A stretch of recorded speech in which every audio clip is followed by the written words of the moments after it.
Il va réfléchir comment expliquer, il va réfléchir. Son cerveau est rempli. Et quand l'heure arrive, l'heure de la pause n'est pas encore venue. Monsieur, je vais aller pisser, il mange. Il cache, il part aux toilettes, il mange. Tout ce qu'il connaît, manger et dormir. On a ramolli sa tête. Et on dit que c'est les esprits. Moi, je ne prie pas pour les échecs. C'est déjà échoué. Ne me mettez pas dedans. Pour dire après qu'il n'est pas où. Mais tu dis, j'accepte que je ne suis pas où, je n'ai pas prié. Parce que dans ça, c'est les pasteurs qui souffrent. Tu arrives dans l'enfermement, toi, tu n'es pas loin. Un jour, j'ai reçu l'enfant de quelqu'un comme ça. Le gars a mal éduqué son enfant et sa femme s'était plainte chez moi par rapport à cela. Que c'est elle seule qui passait le temps à pleurer. L'enfant, quand j'ai travaillé avec l'enfant, rien n'a marché. Il dit que mais ton pasteur, il est comment? Il ne vaut rien, il ne vaut rien. Tu veux mettre tes échecs sur moi. Ton incapacité à gérer ton enfant, tu mets ça sur moi. Je suis Dieu. Si ton enfant échoue, c'est que tu as échoué. Si ton enfant échoue, tu as échoué. Aucun parent ne peut se réjouir de voir son enfant échouer. Aucun, sauf si tu es un sorcier. Ça, je comprends. Et Dieu comprend, même Satan confirme. J'ai dit, aucun parent normal ne peut dire que je suis content que mon fils ne me dépasse pas. Aucun. Donc tu vois, on a fainéantisé l'enfant, il ne connaît rien faire.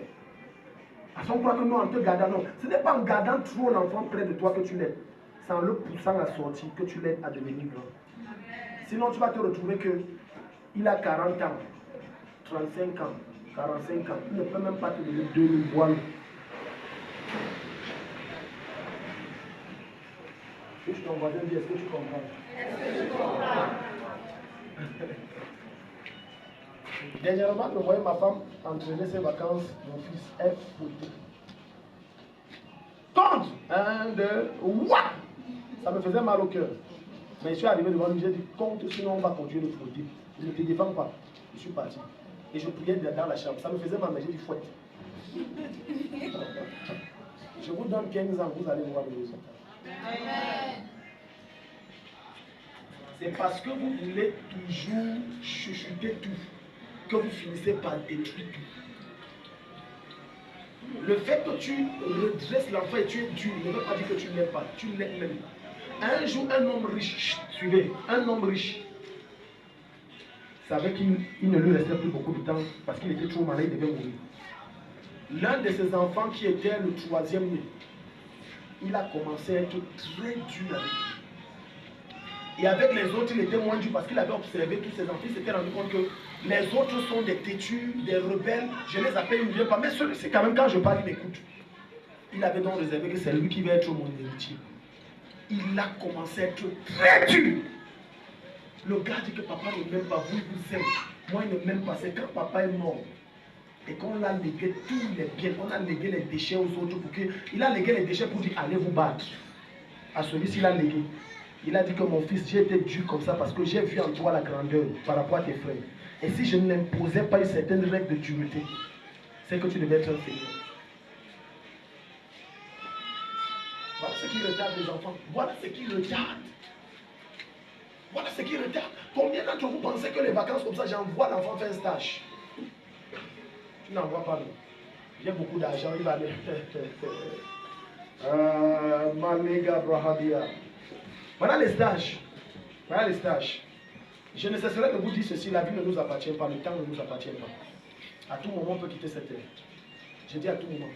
Tu n'as jamais entendu parler des couples qui voyagent en même temps, le père et la mère. Maintenant, tu avais bâti quoi dans tes enfants pour qu'ils soient venus? Rien. Tu chuchotais, mère poule. Voilà pourquoi la poule ne sera jamais l'aigle. L'aigle, c'est l'un des oiseaux les plus dangereux et les plus craintifs, même par le lion. Mais le lion n'a pas peur de la poule. Et c'est pour ça que tu vois les poulets sont faibles. Mais l'aiguillon est dur comme la pierre. Ça retarde. On est trop attaché. Ça retarde. On est trop. C'est quand j'ai quitté Yaoundé, à contre-cœur et contre la volonté de mon père, que ma vie a bougé. Mon père a refusé au point de me renier que j'ai dit que papa, je dois me chercher. Je ne peux pas rester là. Moi aussi, je veux construire ma maison calme. Je réfléchissais à l'époque. 21 ans, j'avais déjà mon master. Je réfléchissais mal. Je n'avais pas le temps des gens de mon époque là, les jeunes de mon époque là, les petits amis. Je n'avais pas ce temps. Je restais comme ça et je dis que mais le temps passe, je vais me marier à quel âge? Je vais construire aussi à quel âge? Donc moi je vais m'asseoir ici, papa meurt, il me donne ça comme héritage. Non, moi aussi je veux ma part de maison. Voilà comment j'ai réfléchi. Mon père a fait de ça toute une histoire, raconter, me salir partout. Oh, je suis ceci, oh, j'ai quitté cela. J'ai dit, papa, je te comprends. Même un qui est mon tuteur ici m'a interpellé, dit que, mais mon père, ton père m'a appelé. Voyez, monter des sables, patati, patata. Ça m'avait choqué les révélations qu'il lui avait données, qui étaient fausses, évidemment, sur moi. Mais j'ai dit que je dois me chercher. Et c'est comme je me suis cherché que j'ai pu commencer à avoir un tour. Jusqu'à Dieu a commencé à faire beaucoup de choses. Parce que j'ai compris ce principe. Si je continue à rester sur la couette des parents, je n'avancerai pas. Je m'adresse aux jeunes là, à ton âge là. Ton père ou ta mère a mangé quoi? Il a mangé quoi venant de toi? Même si c'est 1000 francs que tu envoies, ce n'est pas rien. Tu fais même un dépôt comme non, c'est le crédit, quand tu causes avec, c'est déjà ça. C'est déjà ça, bien aimé. Genèse chapitre 12, le verset 1. Vraiment, non, moi j'aime le chez nous, j'aime le chez moi. Moi j'étais mal à l'aise, 21 ans, sortant fraîchement de l'université. Mal à l'aise, 4 ans, je suis encore en famille. Rien qu'on vous n'a pas donné, rien. J'ai dit que l'histoire, c'est ne peut pas rester ici. Je dois chercher, je dois sortir d'ici, aller me battre. Je dois sortir. Je dois sortir. Parce que quand tu le gardes à la maison, tu vas être comme cette famille où je suis entré à Baladir. Le gars, 50 ans, il discutait bien de son père avec sa mère. 50 ans. Je ne te parle, je dis c'est ici Baladir. Junior seul connaît de qui je parle. 50 ans. Même son petit frère a habité là avec sa femme. Il a dit que ça, c'est quelle honte ça. J'habite chez mon père avec ma femme. Il a dit allons. Sa mère a dit non, vous devez rester. On a dit non, hein. Aujourd'hui que je suis en train de vous parler, son petit frère, sa femme est ici, je ne l'indexe pas. Ils ont construit une joliesse maison. Amen. Très jolie. Très jolie. Il a fallu que ce monsieur attende 5 ans pour écouter mon conseil pour que sa vie aussi commence un peu à être quelque chose. Il a compris cela, donc quitté là à Yaoundé et les choses ont commencé à bouger. 50 ans, jusqu'à sa mère a dû l'enfermer. Je vais l'avoir en prison. J'ai souffert avec mon mari, tu étais là. Quel souffert, tu étais là. On a souffert comme ça pour construire. On venait ici à Gambie, il n'y avait rien. On s'est battu. Tu viens, tu discutes sur ma maison. Commissaire, mettez-le d'abord au frère. J'ai dit son fils de sang. De sang! Ça devait être une honte de discuter les biens de tes parents avec tes parents. Ta part est où? Where is your horn? Ta part est où? Les gens d'aujourd'hui, ils lèvent mon père à l'argent. Non, moi je ne choque pas ma tête. Ton père a l'argent, c'est vrai. Ta part là, ton père va manger pour toi quand? Allons plus loin. Tes enfants vont manger pour toi aussi quand? Tes enfants, ils vont manger pour toi quand? Donc toi, tu vois que c'est normal. Tu es chez tes parents, tu accouches tes enfants. Ta fille vient aussi, elle accouche. Donc, 3 générations, vous n'avez rien, vous êtes sur place. Cette bêtise s'arrête. Amen. Ça s'arrête au nom de Jésus. Genèse 12 à partir du verset 1. Aujourd'hui, quand moi et mes frères nous partons chez nos parents, c'est juste pour les rendre visite 3 jours. Plus de 3 jours, je suis mal à l'aise. It is not my house. Je suis mal à l'aise, je ne suis pas chez moi. Un jour, mon père s'est fâché comme ça. Il dit que mais toi, tu viens ici, c'est toujours comme tu fuis. Il dit que papa, je ne me sens plus chez moi. Je ne me sens plus chez moi. Alléluia. Au lieu de t'asseoir, rêver avoir chez toi, première étape. Deuxième étape, rêver mettre ta pauvre mère qui a tellement souffert pour toi dans un duplex. Quand tu vas bien rester chez mon père, quand il va mourir, tout ça c'est pour moi. Regarde un criminel qui a déjà planifié le crime. Il va mourir, hein, je prends, c'est mon bien, c'est pour moi. Ton père, tu vas le mettre dans une maison calme. Tu vas le mettre calme. Tu vas aussi faire voyager ta mère à Dubaï ou en France pour qu'elle change les camps.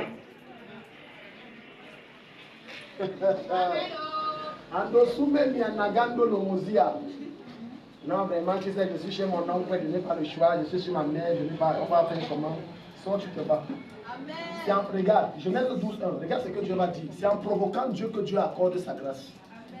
C'est en mettant Dieu au défi que Dieu répand sa faveur.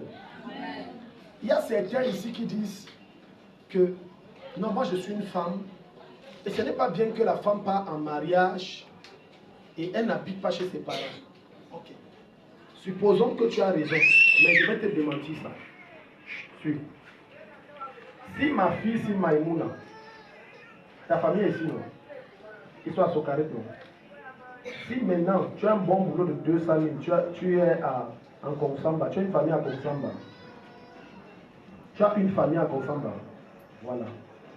Konsamba, tu es là-bas. Quelqu'un te demande la maison. On va dire laisse d'abord le boulot, rentre d'abord à la maison, fais un mois, il vient te prendre. Et tu vas accepter. Vous ne parlez pas. Donc maintenant vous convenez avec moi que c'est une mauvaise et fausse théorie, vrai ou faux? Elle ne doit pas sortir de la maison, il faut qu'on vienne, on la prend ici. Donc ça veut dire que si elle a un boulot, on l'affecte hors de la ville où la famille est. Elle doit refuser le boulot. C'est ça, non? Ne viens pas me chercher pour me prier. Je te dis après de me chercher, je ne prie pas. Je ne prie pas pour la sorcellerie. Non, vraiment, il faut que je sois chez les parents. Tu as un travail, tu es bien payé. Mais apprends aussi à sentir la douleur. Attends, tu penses que quand on dit que tu es un responsable, on s'appuie sur quoi? Sur ta barbe. Monsieur l'exerce sur votre barbe ou votre calme ici. Jamais. On dit que tu es un responsable parce que tu es marié. Qui dit marié veut dire je peux gérer une maison. On se comprend maintenant. On n'est pas responsable, on n'appelle pas responsable quand tu vis chez tes parents. Non. On dit tu es responsable parce que tu es indépendant. C'est pour ça que l'âge de la responsabilité n'existe pas. À 12 ans, tu peux être responsable. En Israël, à 12 ans, un enfant est déjà un homme. Vous savez comment ils font? C'est ce que les musulmans ont copié. De 0 ans à 11 ans, l'enfant vit dans la même maison que ses parents. Dès que 12 ans sont pas à l'Israël, on te chasse, on te trouve une maison, on te met là-bas. 12 ans, c'est ta maison. 12 ans, 12 ans. En Israël, le peuple élu de Dieu, le peuple reconnu par Dieu, c'est Dieu qui a institué ça. 12 ans, tu es un homme, sort. 12 ans!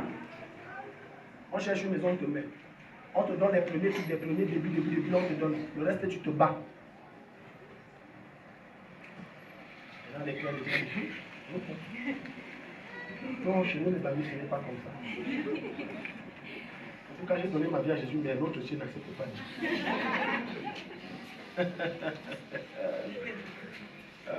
C'est que je vous enseigne là, je vous ai toujours dit que dans 5 ans, 10 ans, vous allez regretter si vous n'implémentez pas. Vous allez dire qu'on avait un jeune pasteur, nous enseigne, on n'avait pas compris le pasteur. Ce que je vous enseigne, ça vous permet de prendre de l'avance sur 10 ans. Vous prenez de l'avance sur le temps. Oui, vous prenez de l'avance sur le temps. Dieu dit quoi à Abraham? L'Éternel dit à Abraham. L'Éternel dit à Abraham. Quitte ton pays. Quitte ton pays. Ta patrie. Ta famille. Va dans le pays que je te montre. Ça veut dire que quand il restait en famille, il ne pouvait pas avancer. Hello? Tant qu'il restait en famille, il ne pouvait pas fonder sa famille. Oh, Abraham quitte sa famille, la maison de son père, comme s'il est marié, oui ou non? Oui. Il est marié, oui ou non? Oui. Donc tu comprends que Dieu n'était pas content, que mais ça c'est quelle histoire? Abraham, tu as 75 ans. Quoi la maison? Sors mon fils, sors. Sors, va te battre. Tu as quoi la maison à l'âge ici? Parfois c'est cette façon de faire légère.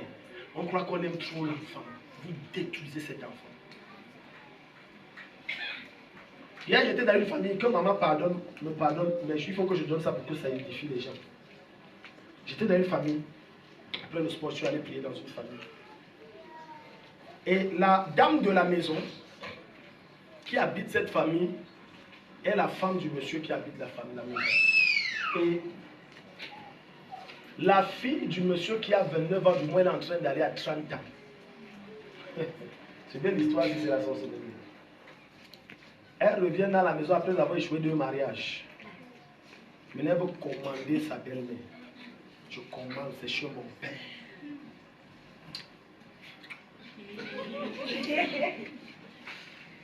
Je suis arrivé là-bas, ma tension était au haut niveau. Je dis, ça c'est quelle bêtise, c'est chez ton quoi? Puisqu'elle parle mal. Sa belle-mère dit, ma fille, quand on a l'âge que tu as là, et qu'on a déjà marié, et on a même déjà un enfant, c'est comme c'est tout, c'est quoi, je ne sais même plus. Tu ne peux plus rester chez tes parents. Je vais t'aider. Elle a aidé sa belle-fille jusqu'à trouver le travail qu'elle prend. Maintenant, comme je t'ai trouvé le travail, je vais te chercher une chambre moderne. Je paye pour que tu t'installes un peu en équipe. Non, non, non, je ne quitte pas d'ici. Je ne quitte pas d'ici. Non, non, non. C'est mon père même d'abord qui a tué ma mère, donc je ne quitte pas d'ici. Je suis ici. Je fais comme je veux. La fille étant non seulement comme elle est là, mais sale, rebelle. Elle ne comprend pas que 30 ans, ayant fait 2 mariages, et tu ne vois pas que c'est quoi le problème. Un mariage, on comprend, n'est-ce pas? Que ça n'a pas marché, peut-être l'homme là été ceci, un soulard, peut-être il battait sur elle. Mais 2 mariages, il y a lieu de se poser un certain nombre de questions. Et j'ai dit à cette maman et à son mari ceci, j'ai dit que quand c'est comme ça, si tu fais asseoir les 2 maris là, ils vont te donner les mêmes raisons pour lesquelles ils l'ont chassé. Les 2 vont donner les mêmes raisons. 30 ans, jusqu'à qu'elle discute. La maison de mon père, la maison de mon père. La femme là m'a raconté l'histoire, mon cœur a fait mal. J'ai réprimandé le monsieur. Elle me dit que quand on est entré dans cette maison, Daddy, il n'y avait rien. On a dormi au sol. Le monsieur était déprimé. C'est moi qui l'a amené à bâtir tout ce que vous voyez. Elle m'a dit, Daddy, la fille là encore vient me manquer. Je brûle la maison aussi. Je souffre comme si une permette vient me manquer le respect. Elle était au camp, son père était en prison. Puis, quand il ne rationne pas, elle bouge. J'ai dit, maman, c'est ta co-épouse. Sorcellerie, c'est ta co-épouse. Et j'ai réprimandé le père, j'ai dit que c'est ta faute. Tu fais un laisser aller. Comment tu laisses on parler à ta femme n'importe comment? Tu es l'homme et tu dois t'imposer comme tel et mettre des règles. Écoutez-moi les jeunes, quand on sort de la maison familiale, c'est une honte de rentrer. Quand j'ai eu mon bac à 17 ans, je n'ai plus mis pied à la maison du chat, je vais habiter. C'est mon père qui m'a forcé de rester là. Et j'ai dit que ça, je veux sortir du lien ici. Là, le jour, si c'est un jour. Parce que j'ai vu que c'était une prison, j'ai dit je sors de force. La liberté s'arrache de force. Je suis sorti que de force. Il s'est fâché, j'ai dit je sors de force, papa, je ne peux pas rester. Hello? Un jour, une de mes filles vient se plaindre. Daddy, vraiment la maison où j'habite, on me donne ci, on ne me donne pas ça. J'ai dit tu as quel âge? J'ai tant de temps. J'ai dit, tu es sérieuse. Au Cameroun, on est majeur à quel âge? 21 ans. J'étais giflé. Arrête-moi ça. Tu vois on ne me donne pas l'argent de poche. On ne me donne pas ça. Sors te battre. J'ai tel diplôme, on ne prend pas. Sors te battre. Ton diplôme de nos jours ne veut rien dire. Ça ne garantit le travail à personne. Maintenant, même le pays est tellement devenu dur que même l'école normale où il y avait un recrutement direct, maintenant c'est indirect. Non, j'ai la diplôme de siège, j'ai mis depuis j'ai postulé à la télé, comme on ne m'a pas pris, j'attends. Attends. Comme c'est ton diplôme là qui va te situer, attends. Continue d'attendre. Si tu pouvais arrêter le marché, peut-être c'est le piano. Alléluia. Touche ton voisin, dis est-ce que le message passe? Est-ce que le message passe? Touche ton voisin, dis est-ce que le message passe? Est-ce que le message passe? Là. Et il va dire j'ai le retard. C'est ça là. Tu n'es pas déconnecté. C'est ça qui cause ton retard. Tu n'es pas déconnecté. Je vais dire certaines choses qui vont choquer certaines, mais c'est vrai. Une maman, sa fille ramène une grossesse à la maison. Évidemment, c'est ta fille, tu ne peux pas la chasser. Mais tu l'aides dans sa grossesse alors que c'est une grossesse hors mariage, alors que tu lui as même parlé sur ça. Tu es une mauvaise mère.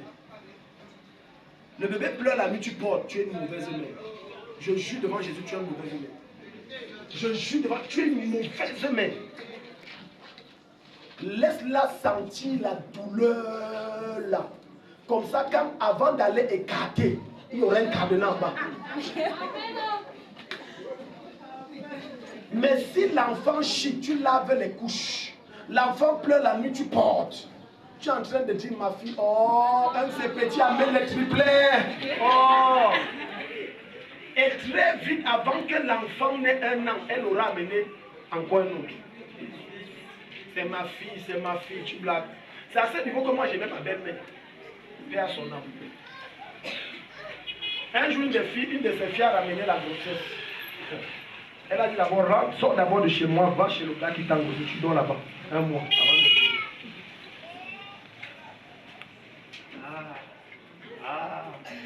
une mauvaise main, une bonne main. Parce que quand vous faisiez, c'était sucré salé, c'était bon, c'était appétissant, c'était doux, c'était pimenté. Et le gars t'a promis mon émerveil. Il t'a même dit que ta main c'est une fausse main, on laisse comme les femmes aiment aussi le mensonge. Elle a dit oui, prends-moi bébé, oui, prends-moi bébé, oui. Maintenant l'enfant entré, bébé, je suis enceinte, ce n'est pas moi. Non, sors de chez moi, tu as beaucoup de gars là-bas, tu viens maintenant dire que c'est moi. C'est ça qui réveille la conscience de la personne. Ça va ouvrir ses yeux. Mais tu as aussi le moyen de l'endormir et Dieu lui dit continue. Elle va te ramener une autre. Même quand il y a la visite prénatale, envoie-la seule. Au mieux dit que ton gars t'accompagne. Va chercher ta compagne. Ne l'assiste pas. Et si vous ne comprenez pas ce que je dis. Amen.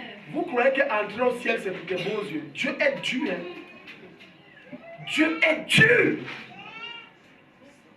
Ce que j'enseigne là, c'est rien comparé au Dieu que je sais, Jésus. La Bible dit que rien de... Même s'il y a une tâche, tu n'entres pas au ciel. Regarde comment quelqu'un est si strict.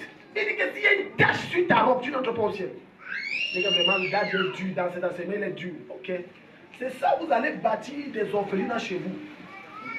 Fille numéro 1 a ramené sa part, numéro 2 sa part, numéro 3, numéro 4. Après, chacun refait le tour. Voilà, c'est l'orphelinat. Après, chacune porte ses pieds, on te laisse avec. Au point où même, deux fois même là, elle prend les grossets, elle prend même pas les grossets des gars sérieux. La Bible dit que quand tu pêches, pêche bien quand même. Quand tu pêches, pêche bien. C'est-à-dire, prends la grossesse quand même de quelqu'un qui a l'argent.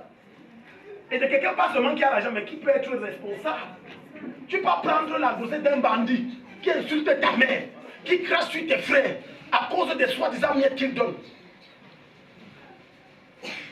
Maintenant, c'est ta mère encore qui doit entrer au soleil. Je vous dis que maman, ta fille porte la grossesse. Ne l'aide pas à porter l'enfant. Quand, si le monsieur ne prend pas soin, trouve-lui le capital, même les arrachés, elle vend l'enfant au dos. Elle va devenir grande. Je te dis devant Jésus, elle va devenir plus sage que la sagesse. Un homme va faire pch, elle va le gifler. Non, ma fille, vraiment, elle est enceinte, elle atteint. Il faut que j'aille chercher les couches, les machins. Quand la grossesse commence, elle se bat, elle trouve. Avant que tu complètes après, elle sort d'abord, elle sent la douleur. Parce que souvent, les enfants croient qu'avoir l'argent est facile. Un jour, j'ai reçu un cas ici. Le monsieur insultait les gars qui sont ouverts à l'argent. Ça met à l'argent. Vous allez me faire quoi? Vous me mettez en prison pour me faire sortir.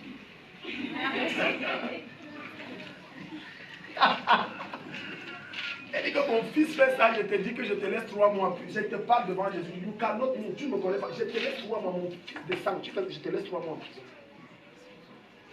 Quand je viens te retirer là, tu vas respecter tout le monde, même le diable. Il a dit quitte. Dis avec moi quitte. Quitte. Dis avec moi quitte. Quitte. Il y a des jeunes un jeune de 18 ou 19 ans. Il a déjà sa maison, il n'est dans aucune secte, il s'est battu jusqu'à il envoie l'argent à la famille. Il n'est pas majeur, 19 ans. 19 ans. Et tu crois que qu'est-ce qui amène le retard? Dieu te donne un bon boulot, tu as déjà l'âge d'être majeur. Tu dis que non, maman va penser quoi, papa va penser quoi. C'est ça qui provoque certains retards dans ta vie. Parce que ce que je vous enseigne est spirituel. Dans la maison de ton père, bâtie par ton père et ta mère, où tu habites, il y a des forces et des forteresses familières qui sont là. Et qui vont tout faire pour te convaincre de rester là. Et tu ne peux pas avancer. Ces forteresses sont là. Tu vas tout faire, tu n'avanceras pas. Tu ne vas pas comprendre pourquoi j'investis si ça ne donne pas. Pourquoi je fais si ça ne donne pas. Qu'est-ce qu'il y a? Les esprits là te maintiennent captif. Regardez vos vies.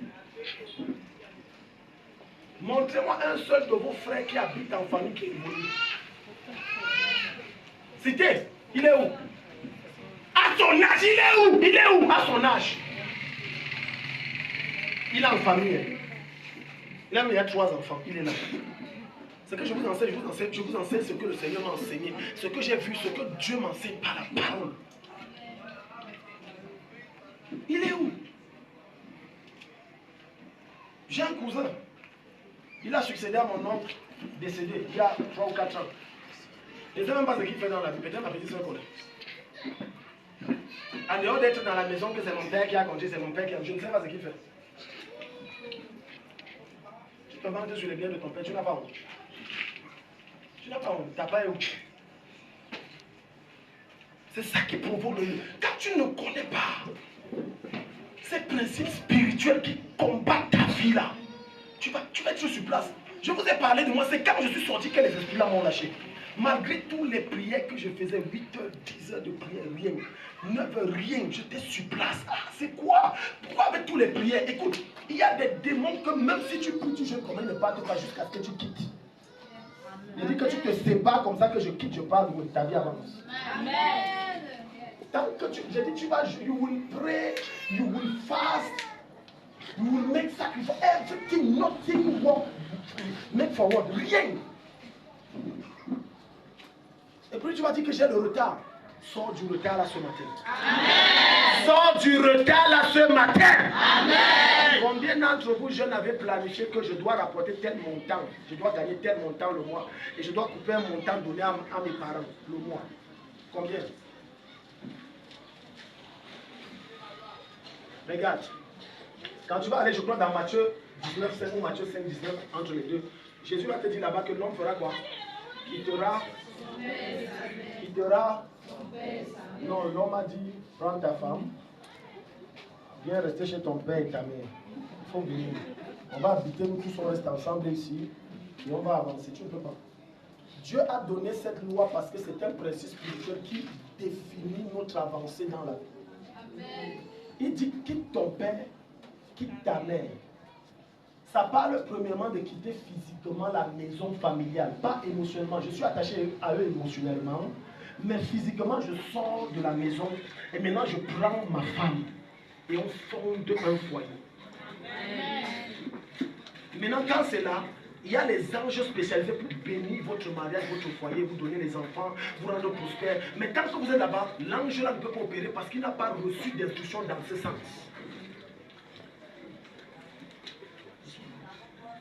Les gens ne comprennent pas. Si je vous dis les choses que je reçois ici, vous allez souvent vous écouter. Parce que certains n'ont pas quitté leurs parents. Il a quitté la maison, c'est bien. Il évolue, c'est bien. Mais la personne qui contrôle son foyer, c'est sa mère.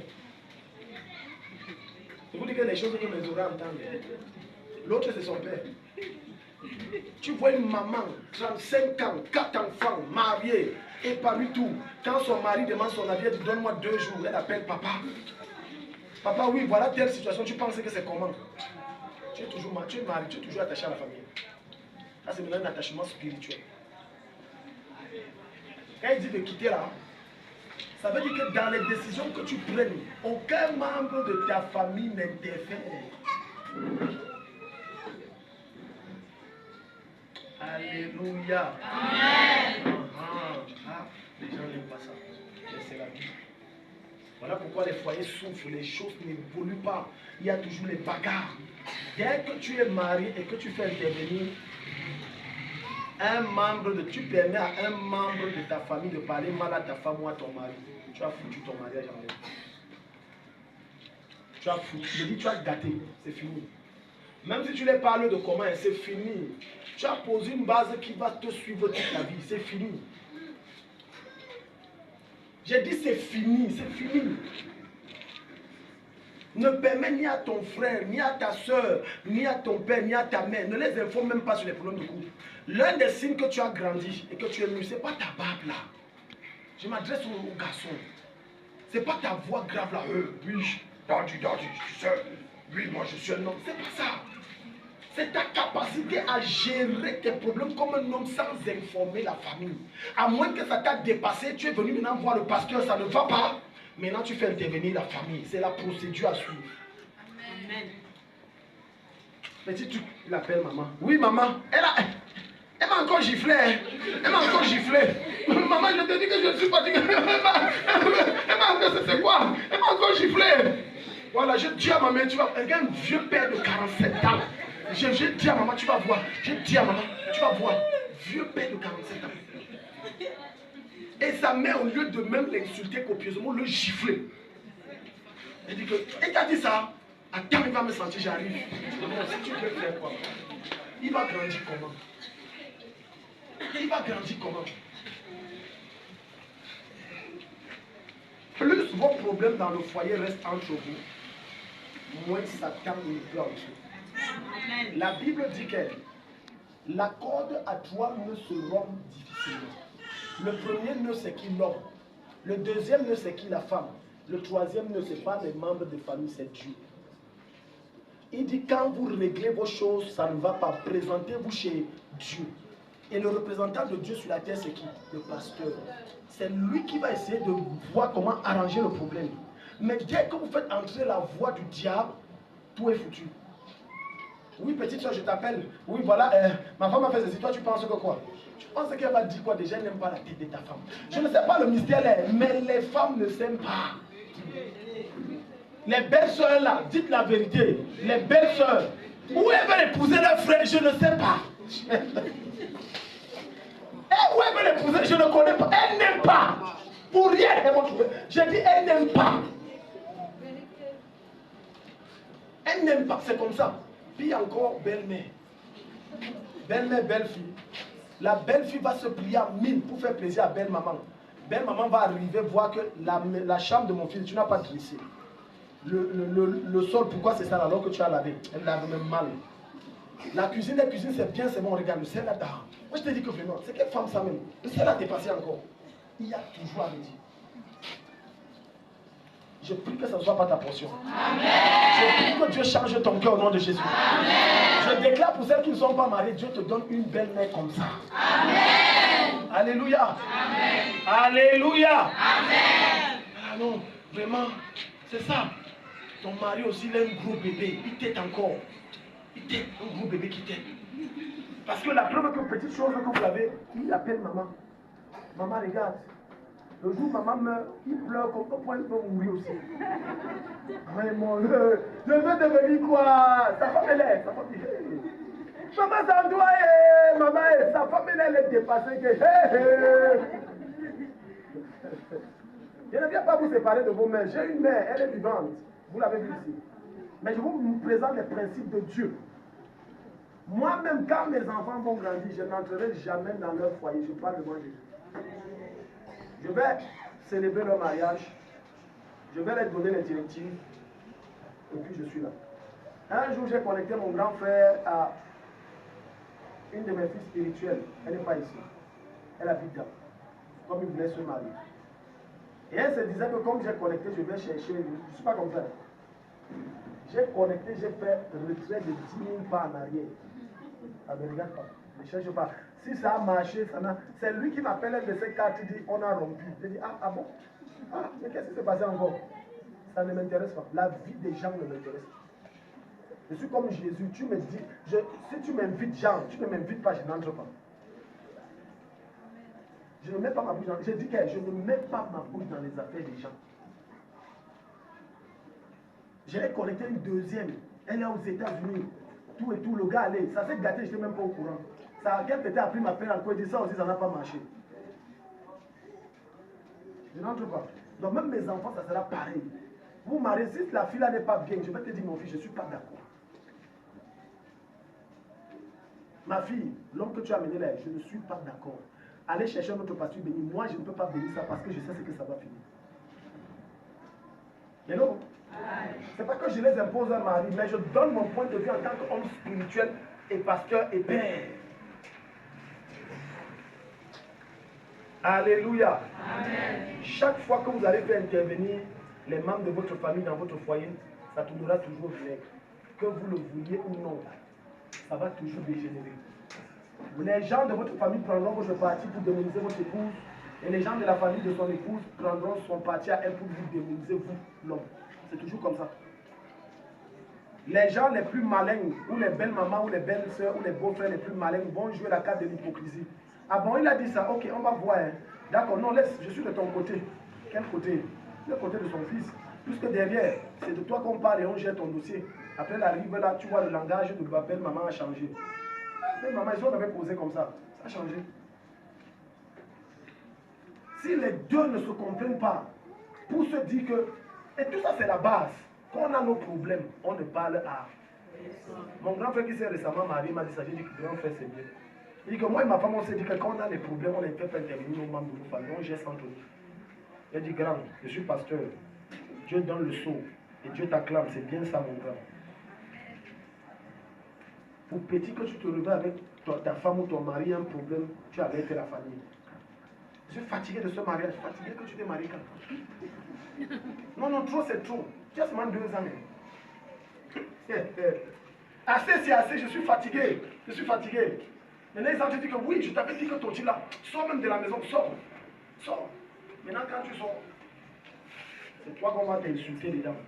Mais regarde, parce que les problèmes de frère, je ne manque pas. Gérer le mariage t'a dépassé, c'est toi, tu viens nous parler ici. Si tu es très fort, rentre dans ton foyer, rentre en voie. Oh, c'est eux qui t'ont dit sors. Parce que tu crois que tout le monde dans ta famille est content de ton bonheur. Est-ce que tu n'as pas vu des familles où les frères et les soeurs de sang jalousent? Tu as le travail, ça ne les dérange pas. Tu as la promotion au travail, nous on célèbre, on mange avec toi, non c'est bien. Mais dès que tu trouves un mari beau, aimant, doux, compréhensif, il t'aide même souvent à la cuisine. Oh, elle veut montrer même souvent ici qu'il quoi. Dès qu'on vous voit main à main constamment au milieu des gens, il veut montrer qu'eux ils sont quoi. Que donc nous on n'a pas été, nous aussi on ne peut pas aussi se marier, toi aussi on voit. C'est de ça qu'il est question. Voilà ce qui cause le retard. Dis Père au nom de Jésus. Délivre-moi des esprits de ma famille qui me maintiennent attaché excessivement à ma famille au point d'oublier ma propre vie. Je finis avec ça. Il y a certaines personnes qui aujourd'hui sont aigries et amères à l'égard de leur famille. Pourquoi? Toute leur vie et toute leur jeunesse, ils ont sacrifié pour qui? Et en retour, on lui a donné quoi? Les ingratitudes, les insultes, on les a piétinés. Maintenant, là, voilà, elle a 60 ans, elle est amère. Dieu ne te dit pas de ne pas aider ta famille. Non, aide ta famille. Mais dans tes revenus, mets plus de pourcentage pour toi et ta famille que tu dois former. Dans tes revenus. Parce que ce n'est pas sûr que tes frères que tu aides aujourd'hui vont t'aider. Ce n'est pas sûr. Aide-les. Fais-les les concours. C'est une magnifique chose. C'est très bien. Je disais un jour à une de mes filles, j'ai dit que tes enfants d'abord, tes frères après. Certains ici, là, eux, ils sont prêts à sacrifier leurs enfants au profit de leurs frères et sœurs. C'est que ce n'est pas ton enfant. L'enfant, ton sang. Ton sang. Est-ce que tu sais que ce qui sort de ton ventre, c'est d'abord toi-même? Alléluia. L'homme porte la grossesse à vie.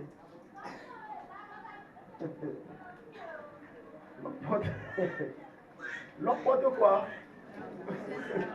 C'est que les gens ne sont pas d'accord. La femme porte 9 mois. Donc l'homme te prête sa sémence et que mamie, je te prête.